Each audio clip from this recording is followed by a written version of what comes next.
Okay, we are starting a chapter on right triangles. Today we're going to do, this is Unit 5, we're going to do Day 1, which is Pythagorean Theorem and its converse. Pythagorean Theorem is something we've already worked on in past chapters. So just a reminder, Pythagorean Theorem is your a squared plus b squared equals c squared. This chapter we're going to focus on words. We've done hypotenuse leg before, but if this is a right angle here, this side over here is called the hypotenuse. We call that the C, it's the longest side. The other two sides are called legs, once we had hypotenuse leg. And the A and the B can be either one on those. Here's the thing, lowercase letters represent sides of a triangle, whereas if you remember from Unit 1, capital letters represent the points. A capital letter is a point, so a capital letter would be a corner. So I'm going to write this as A, B, and C. And the reason I'm going to write that is because the capital letter should always be opposite of its side, the lowercase letter. So the capital C is a right angle, and the lowercase c is the hypotenuse. These are considered opposite of each other, which we're going to get into more what opposite the side and the angles are later, but for right now, let's just practice some Pythagorean Theorem. This says we are going to write our answer in exact answer, which means simplest radical form.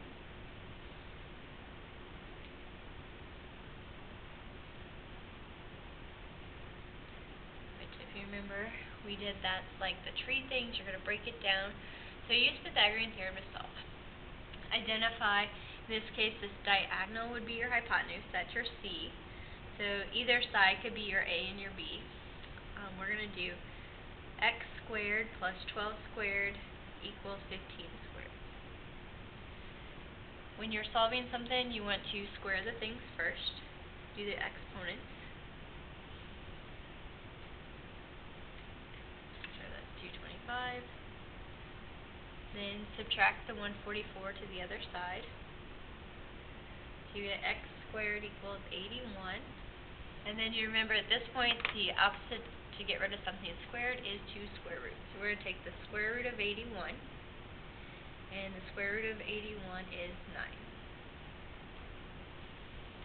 9.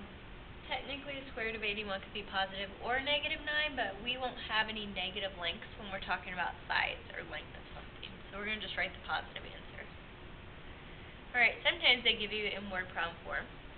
A rope from the top of the mast on a sailboat is attached to a point 4 feet from the mast. If the rope is 8 feet long, how tall is the mast? So the reason I put this one on here is because I'm not sure most of you guys know what a sailboat mast is. So we're going to draw a picture.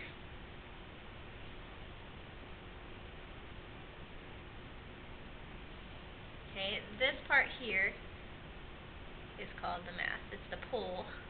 Okay, and it says the rope is from the top of the mast of the sailboat attached to a point 4 feet from it. So this is 4 feet. It's attached down here. If the rope that it's attached here is 8 feet long, how tall is the mast? So in this problem, this is your rope. This is going to be our C because that's the hypotenuse.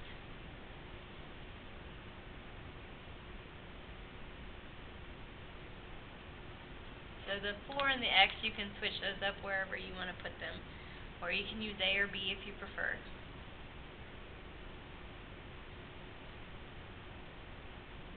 Subtract the 16 to the other side and get 48. And now we're going to have to square root 48, so I'm going to do that over here. Since 48 isn't a perfect square, we need to find the biggest perfect square that goes evenly into 48. So to the side here, we're just going to make a list kind of as a refresher of what are some of those numbers that I'm talking about. So like 2 times 2 is 4, 3 times 3 is 9, 4 by 4 is 16, 25, 36, 49, 64. These are just multiplying numbers times themselves. So like 81 is 9 times 9, 100 is 10 times 10. Okay, so that's just a list of perfect squares that we've used before. The biggest perfect square that goes into 48 is 16. So you write the 16 on the left times the number. 16 times 3 is 48, or 48 divided by 16 is 3. The reason you put that on the left is because that would be 4 square root of 3. So x equals 4 square root of 3. Sometimes they do have you write answers just in decimal form, and that's okay. If it wants a decimal, fine to do a decimal. Let's see what the homework says here. It's given in simplest radical form, but if it ever gives you, let's say, decimals in the problem, it's okay to have decimals in your answer. Alright, letter C here. This is a triangle. It shows us that the whole thing is 6, so if that's 3, this side also must be 3. And it looks like this is your right angle, and this is your hypotenuse. So we would do 6 squared plus 3 squared equals x squared. Square those, and add them together.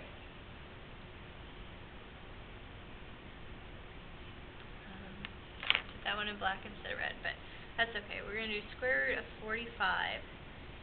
Looking over back at my list, I want the biggest number that divides evenly into 45. So 4 doesn't go into it, 9 goes into it, so 45 divided by 9 would be 5. 9 times 5 is 45, so our answer would be 3 square root of 5. Alright, this one's a little bit more tricky. The one thing you notice about this is those are both 5. Okay? So this makes it an isosceles trapezoid. This would make this part 7. Since it's an isosceles trapezoid, these triangles on the end have to be exactly the same. So 13 minus 7 leaves me 6 to split over those two spots. So this is going to be 3, and this will be 3. 13 minus 7 was 6, and what's left had to be divided evenly since it's an isosceles trapezoid. Now that I have the sides filled in, we can use Pythagorean Theorem to find this missing side. The 5 is the diagonal here. That would be your hypotenuse.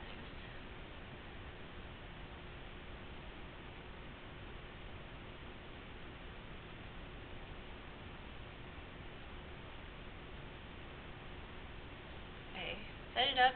Squared them. Now I'm going to subtract the 9 to the other side. It's 16, and the square root of 16.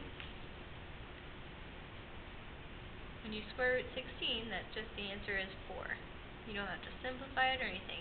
If it's a number on your list, that means it is a perfect square. You just square root that number and get the answer. Alright, now we're going to do a little activity. It's related to spaghetti noodles. Spaghetti triangle inequality exploration. So, it's like a science experiment we're going to get to do. First off, you're just going to ask yourself some questions like, how do we know if a triangle can be formed by 3 measurements? So if I gave you 3 random numbers, 7, 2, and 25, can that make a triangle?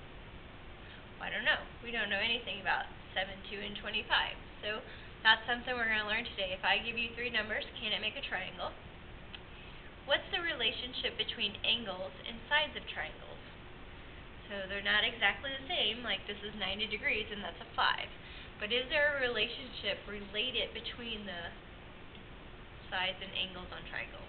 So that's what we get to explore using spaghetti noodles. So if you have spaghetti noodles at home, you just need some plain old dry spaghetti noodles, okay? So go grab some of those, and then we're going to do some exploration. To launch this, we're going to talk about our prior knowledge. What do you already know about triangles? You know, like maybe how to classify them by like sides or angles. We've done that before. How can you find a missing side? If you're given 2 sides on a right triangle, how do you find the 3rd side? Well, hopefully we just did it on the last 4 examples. So to find the missing side in a right triangle, you're going to use Pythagorean Theorem.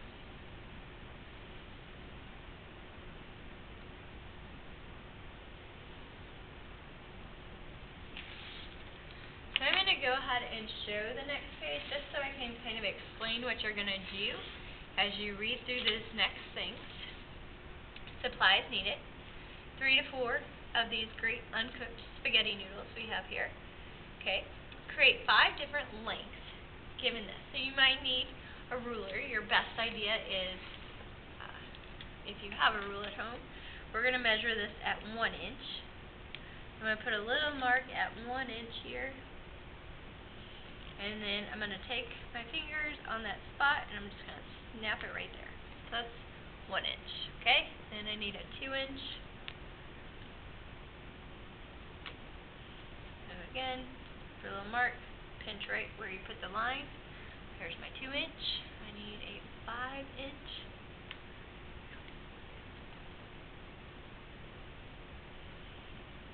And so I got my 5 inch piece there. Okay, and then I need a 6 and a 7. So let's see.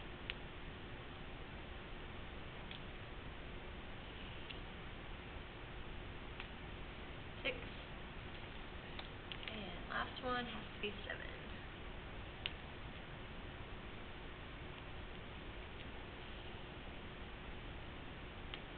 Alright, I have all my different length pieces here. We'll just move those to the side. It says, you're going to draw the results in this box. Label the sides with the lengths that you had to use. If it makes a triangle, use a protractor to then find and label the angles. If you were at home trying this and you don't have a protractor, there's always the possibility, I just want you to label the angles like this S for small, M for medium, and maybe small, medium, large, L for large. So if you don't have a protractor at home, the exact length is not going to be what you have to do. You just have to be able to recognize the smallest one, the medium one, and the biggest, largest one. So just label the angles like that. So let's see.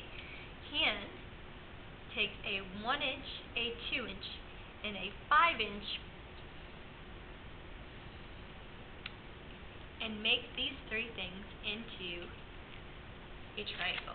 Not all of these will make a triangle. So for instance, it says these pieces have to be end to end. So you can see maybe that piece. And now all I have is this little bitty 1 inch piece left. Is there any way to connect? If I connect end to end, will that ever reach this point down here? There's no way to like manipulate this to make this end touch that end to make a triangle. So what I would draw is on your piece of paper, you want to draw a picture like that. Now it doesn't actually have to be that many inches long, but on this side I would draw something to show that I tried, but let's say, now that's not a very accurate picture, but this was my 1 inch.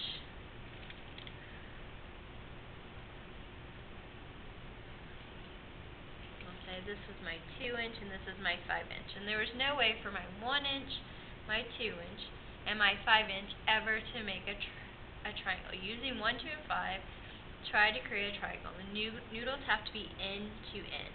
Like you can't put this in the middle here and just connect it. It's got to be end to end. And those 2 ends would never meet, so it's not a triangle. Okay? So continue this investigation and see if you can use the other pieces to make a triangle.